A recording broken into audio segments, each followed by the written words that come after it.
अस्सलामु अलैकुम वरहमतुल्लाहि वबरकातुह। ये कदीम ज़माने की बात है। शहर के किनारे एक छोटा सा घर था जहां सामिर अपनी माँ के साथ रहता था। वो गरीब जरूर थे मगर मोहब्बत और खुशी से भरी जिंदगी गुजार रहे थे। सामिर की माँ ने उसे अकेले पाला था और वो अपनी माँ का इकलौता सहारा था। सामिर रोज सुबह जल्दी उठकर बाजार जाता, लकड़ी काटता और छोटे मोटे काम करके घर चलाता था। उसकी माँ घर का काम संभालती और सामिर के लिए प्यार से खाना बनाती। यह सिलसिला सालों से चल रहा था, लेकिन एक दिन अचानक उसकी माँ की तबीयत बिगड़ गई। बेटा, मेरा सर बहुत दर्द कर रहा है, माँ ने कमजोर आवाज में कहा। सामिर ने फौरन उनका माथा छुआ। वो बुखार से तप रही थीं। पहले दिन उसने सोचा मामूली बुखार है, पर एक दिन, 2 दिन नहीं बल्कि हफ्ता गुजर गया और माँ की हालत बिगड़ती चली गई। सामिर परेशान हो गया। उसने मोहल्ले की सारी जड़ी बूटियां आजमा ली, मगर कोई फायदा ना हुआ। माँ दिन ब दिन कमजोर होती जा रही थी। अल्लाह मियाँ, मेरी माँ को शिफा दे। वो रात भर आंसू बहाते हुए दुआ करता रहा। अगली सुबह वो शहर के मशहूर हकीम को ले आया। हकीम ने माँ को देखा, उनकी नब्ज टटोलकर आंखें देखकर लंबे सोच में डूब गया। ये कोई आम बीमारी नहीं है बेटे, मैंने अपनी जिंदगी में ऐसी बीमारी कभी नहीं देखी। हकीम ने फिक्र से कहा, मैं सिर्फ दर्द कम करने की दवा दे सकता हूं, मगर इलाज नहीं कर सकता। सामिर की आंखों से आंसू बह निकले। हकीम साहब, कोई ना कोई तरीका तो होगा। मेरी मां मेरी दुनिया है, मैं इन्हें ऐसे नहीं खो सकता। हकीम ने अफसोस से सर हिलाया और कुछ जड़ी बूटियां देकर चला गया। सामिर कमरे के कोने में बैठकर रोने लगा। उसी वक्त दरवाजे पर दस्तक हुई। सामिर ने आंसू पोंछे और दरवाजा खोला। सामने पड़ोस की फातिमा खाला खड़ी थीं, जो उसकी मां की करीबी दोस्त थी। मैंने हकीम को जाते देखा, क्या कहा उसने? उन्होंने पूछा। सामिर ने सारी बात बता दी। फातिमा खाला का चेहरा फिक्रमंद हो गया। बेटा, मैंने सुना है जंगल के अंदर एक बूढ़ा हकीम रहता है। लोग कहते हैं कि वो अजीब तरह के इलाज जानता है जो बाकी हकीम नहीं जानते। फातिमा खाला ने धीरे से कहा, क्या तुम उसके पास जा सकते हो? शायद वो कोई रास्ता बता दे। सामिर की आंखों में उम्मीद की चमक आ गई। कहां मिलेगा वो हकीम? उसने जल्दी से पूछा। तुम्हें मशरिक की तरफ जाना होगा, घने जंगल में। वहां एक पुराना दरख्त है जिसके नीचे वो रहता है, फातिमा खाला ने बताया। लेकिन रास्ता खतरनाक है, बहुत सोच कर जाना। सामिर ने अपनी मां को देखा जो दर्द से कराह रही थी। उसके दिल में हिम्मत आ गई। मैं सुबह ही निकलूंगा, आप मेरी मां का ख्याल रखना जब तक मैं लौट कर ना आ जाऊं, उसने फातिमा खाला से कहा। रात भर उसने सफर की तैयारी की, सामान बांधा और अल्लाह से दुआ की कि वो कामयाब होकर लौटे। अगली सुबह सूरज निकलते ही सामिर ने अपनी मां के माथे पर प्यार किया और चुपके से घर से निकल पड़ा। उसने अपने घोड़े पर बिछावन लगाया और मशरिक की तरफ चल दिया। शहर से बाहर निकलते ही रास्ता सुनसान हो गया। सामिर के दिल में डर था, मगर मां की मोहब्बत ने उसे हिम्मत दी। जैसे जैसे वह जंगल में दाखिल हुआ, पेड़ घने और ऊंचे होते गए। सूरज की रोशनी मुश्किल से पहुंचती थी। चारों तरफ अजीब सी खामोशी छाई हुई थी। बस कभी कभी पक्षियों की आवाज सुनाई देती। हवा में एक अजीब सी खुशबू थी, जैसे कोई जादुई दुनिया करीब हो। पूरा दिन सफर करने के बाद शाम ढलते ढलते सामिर एक बड़े पेड़ के पास पहुंचा। पेड़ के नीचे एक बूढ़ा आदमी बैठा था। सफेद लंबी दाढ़ी, चमकती आंखें और अजीब सी हैबत। बूढ़े ने आंखें बंद कर रखी थी, जैसे गहरी सोच में डूबा हो। सलाम अलैकुम हकीम साहब, सामिर ने आदब से कहा।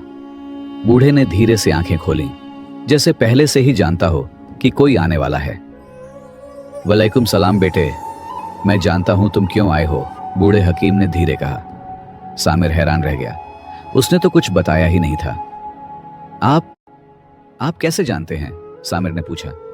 हकीम मुस्कुराए। मैं बहुत कुछ जानता हूं। तुम्हारी मां की बीमारी आम नहीं है।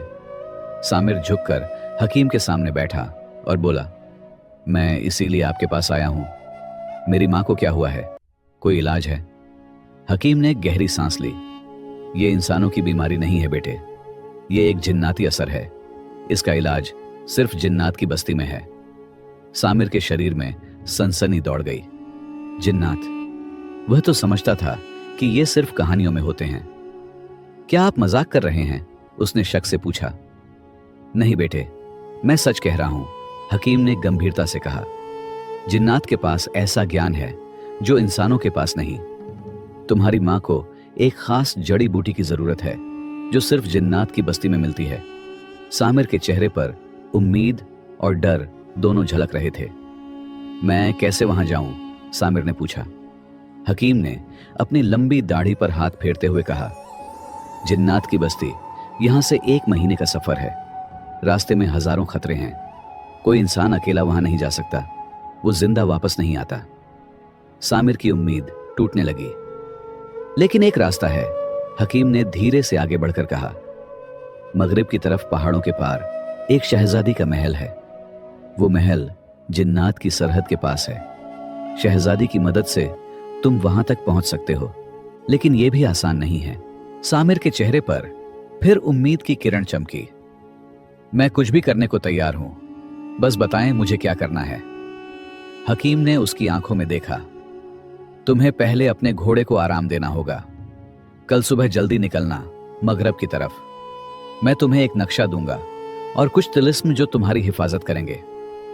उस रात सामिर हकीम के पास रहा। सुबह होते ही हकीम ने उसे एक चमड़े का नक्शा दिया और कुछ अजीब तिलिस्म जो उसने गले में पहन लिए। याद रखना, शहजादी का महल पहुंचने के बाद भी खतरे हैं, हकीम ने आखिरी हिदायत दी। सामिर ने सिर झुकाकर शुक्रिया अदा किया और मगरब की तरफ चल पड़ा। सामिर ने 3 दिन तक लगातार सफर किया। जंगल खत्म हुआ तो सामने एक विशाल मैदान था। दूर अफक पर पहाड़ी श्रृंखला नजर आ रही थी। सूरज की तपिश तेज थी। घोड़ा थकने लगा था। बस थोड़ा और मेरे दोस्त, सामिर ने घोड़े को थपकाते हुए कहा। उसका दिल मां की फिक्र में डूबा हुआ था। 5वें दिन सामिर पहाड़ों के पास पहुंचा।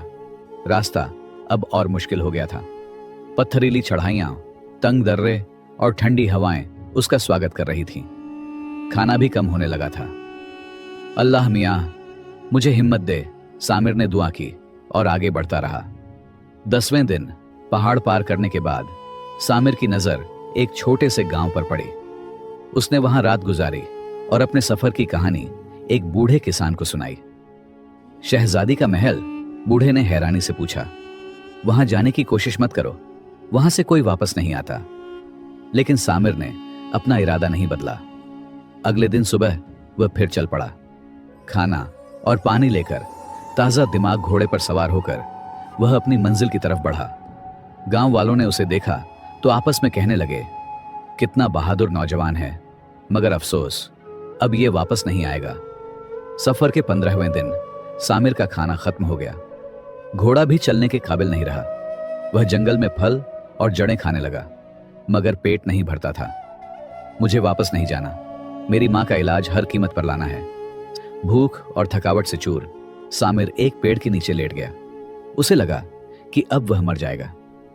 मां, मुझे माफ कर दें, मैं आपका इलाज नहीं ला सका, उसने आंसुओं में डूबे हुए सोचा। आंखें बंद होते ही उसे एक ख्वाब आया। ख्वाब में उसने देखा कि एक सफेद पक्षी उसके पास आकर बैठा और बोला, उठो सामिर, तुम्हारी मंजिल करीब है, बस थोड़ा और आगे जाओ। सामिर की आंख खुली तो वह हैरान था, क्योंकि वास्तव में वहां एक सफेद पक्षी बैठा था जो उसे देख रहा था। सामिर उठा और पक्षी को देखता रहा। पक्षी उड़ गया और कुछ आगे जाकर फिर बैठ गया, जैसे सामिर को अपने पीछे आने का इशारा कर रहा हो। सामिर ने आखिरी हिम्मत जुटाई और घोड़े की लगाम पकड़कर पक्षी के पीछे चल पड़ा। पक्षी उसे एक झरने तक ले गया। झरने का पानी पीते ही सामिर को ताजगी महसूस हुई। घोड़ा भी पानी पीकर ताजा हो गया। पास ही कुछ फलदार पेड़ थे जिनसे सामिर ने फल तोड़े। फल खाकर उसकी जान में जान आई। पक्षी अभी भी उसका इंतजार कर रहा था। शुक्रिया दोस्त, सामिर ने कहा और पक्षी के पीछे चल पड़ा।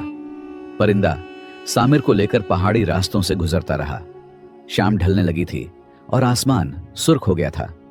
अचानक दूर से एक अजीब रोशनी नजर आई। जैसे जैसे वह करीब पहुंचा, एक खूबसूरत महल दिखाई दिया जो पहाड़ी के ऊपर बना हुआ था। सामिर हैरान रह गया। यह तो हकीम के बताए हुए शहजादी का महल ही था। महल के पास पहुंचकर सामिर ने देखा कि वहां कोई पहरेदार नहीं था, न ही कोई इंसान नजर आ रहा था। खामोशी चारों तरफ फैली हुई थी। परिंदा महल के अंदर उड़ गया और सामिर ने अपना घोड़ा बाहर बांधकर उसके पीछे चल दिया।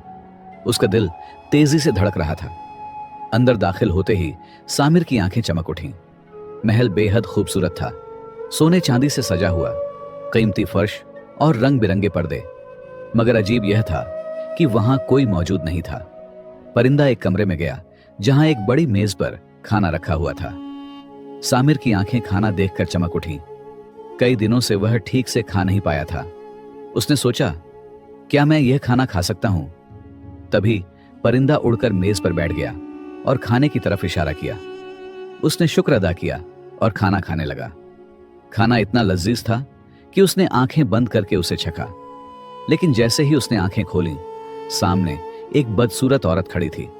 उसका चेहरा झुर्रियों से भरा था, आंखें धंसी हुई और बाल बिखरे हुए। सामिर का निवाला गले में अटक गया। घबराओ मत नौजवान मुसाफिर, मैं तुम्हारा नुकसान नहीं करूंगी, औरत ने कहा। सामिर ने पानी पिया और हिम्मत करके पूछा, आप कौन हैं?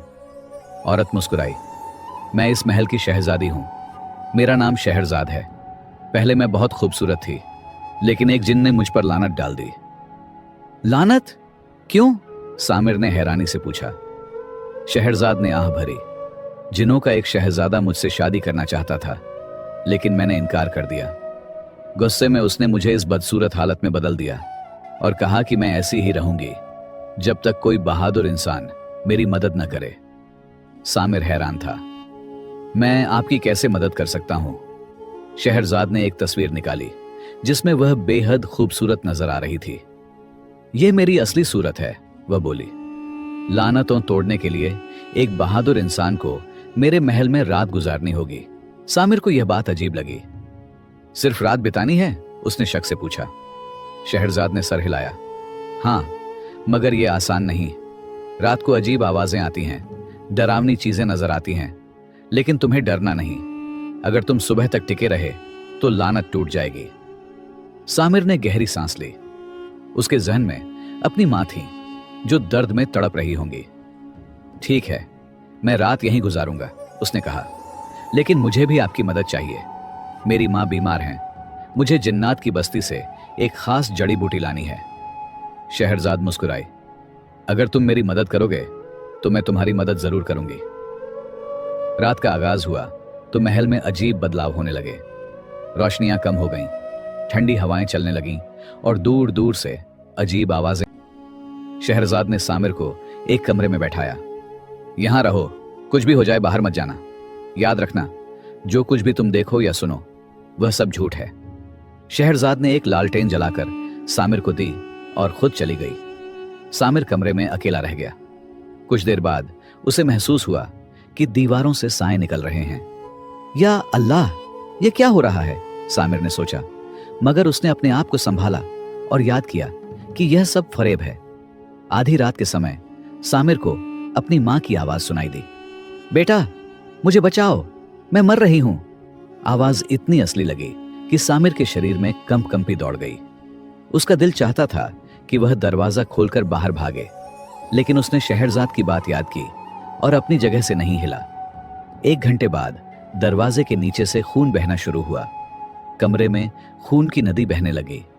सामिर के पैर खून में डूब गए। उसका दिल जोर से धड़कने लगा, लेकिन फिर उसने सोचा, यह हकीकत नहीं हो सकती। उसने आंखें बंद की, अल्लाह का नाम लिया और खून गायब हो गया।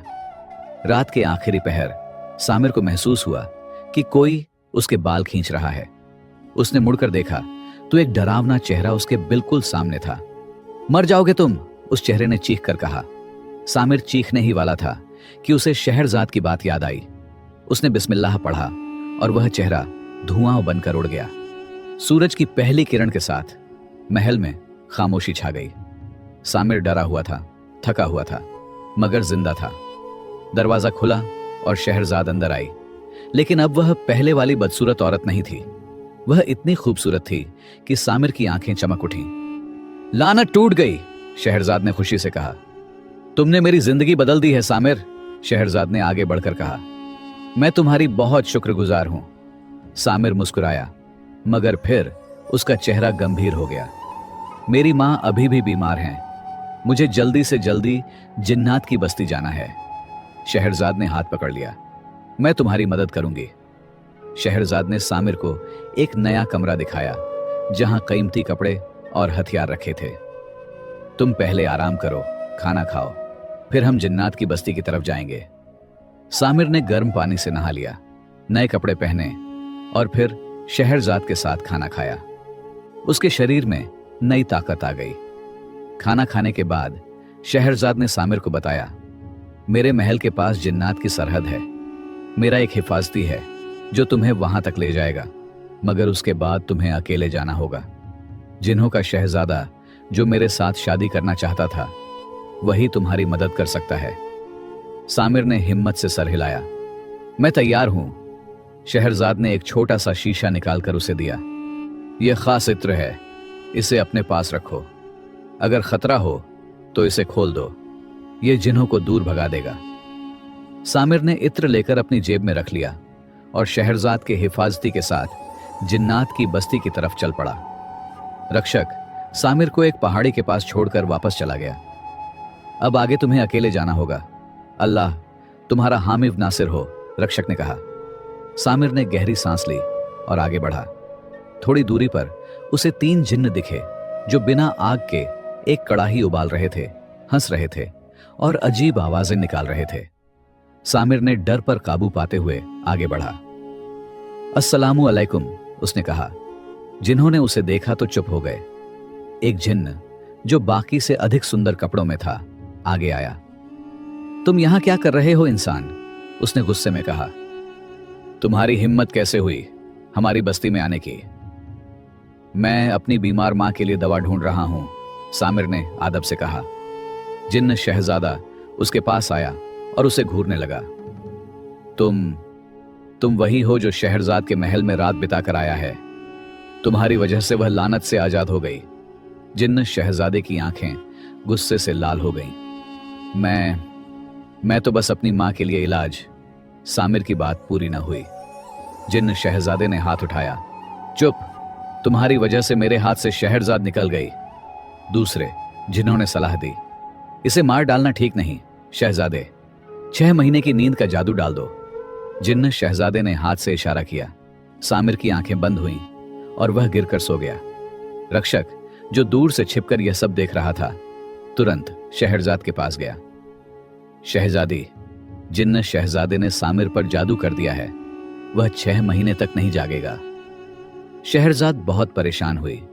वह तुरंत जिन्हों की बस्ती की तरफ चली। यह मेरी वजह से हुआ है, मैं सामिर को बचाऊंगी। शहरजाद ने जिन्न शहजादे से विनती की। सामिर को जगा दो, वह बेगुनाह है। जिन्न शहजादा मुस्कुराया। अगर तुम मुझसे शादी कर लो तो मैं उसे जगा दूंगा। शहरजाद ने अपनी आंखों में आंसू रोकते हुए सोचा, सामिर ने मेरी मदद की, अब मेरी बारी है। उसने सिर झुकाकर कहा, मैं तुम्हारी शर्त मानती हूं। जिन्न शहजादे ने सामिर को जगा दिया और फिर हवाओं को आदेश दिया कि उसे दूर ले जाए। हवाओं ने सामिर को उठाया और लाल समुद्र के किनारे एक अजीब राज्य में फेंक दिया। सामिर ने आंखें खोलीं तो खुद को एक छोटी सी झोपड़ी के पास पाया। अंदर एक बूढ़ी जादूगरनी थी जिसने उसे खाना दिया और उसकी कहानी सुनी। तुम अपनी मां के लिए बहुत कुछ कर चुके हो, बूढ़ी ने कहा। मैं तुम्हें यह जड़ी बूटी देती हूं जो तुम्हारी मां को ठीक कर देगी। फिर उसने बताया कि 3 जिन्न लड़के पास ही रहते हैं जिनके पास जादुई चीजें हैं, जादुई कालीन, जादुई टोपी और जादुई जूते। इन चीजों से तुम शहरजाद को भी बचा सकते हो। सामिर ने 3 जिन्न लड़कों को जादुई चीजों के लिए आपस में लड़ते देखा। उसने उन्हें रेस लगाने का सुझाव दिया। जैसे ही वे दूर गए, सामिर ने तीनों चीजें उठाईं। जादुई टोपी पहनकर गायब हो गया और जादुई कालीन पर बैठकर उड़ गया। वह तुरंत शहरजाद के महल पहुंचा, जहां अब जिन्न शहजादा रह रहा था। सामिर ने शहरजाद को जादुई जूते दिए, जिससे वह भी गायब हो गई। दोनों जादुई कालीन पर बैठकर अपने शहर वापस आए। सामिर ने अपनी माँ को जड़ी बूटी दी और वह जल्दी ही स्वस्थ हो गई। माँ ने शहरजाद को दुआएं दी, तुमने मेरे बेटे की मदद की, अब तुम मेरी बेटी हो। कुछ दिनों बाद सामिर और शहरजाद की शादी हुई। सामिर ने अपनी माँ के लिए कितनी कठिनाइयों का सामना किया। यह हमें याद दिलाता है कि मुश्किलों से डरना नहीं चाहिए। जिंदगी में हमें ऐसे कई मौके मिलते हैं जब हमारा इम्तिहान होता है, चाहे वह पढ़ाई हो, कारोबार हो या घर का जीवन। हिम्मत, सब्र और लगन से हर मुश्किल को पार किया जा सकता है। दोस्तों, अगर कहानी अच्छी लगी हो तो लाइक जरूर करना और एक प्यारा सा कमेंट भी छोड़ देना। साथ ही ये भी बताना कि आप या किस मुल्क से ये वीडियो देख रहे हैं। अपनी दुआओं में याद रखना। इंशाअल्लाह फिर मिलेंगे एक नई कहानी के साथ। तब तक के लिए अल्लाह हाफिज।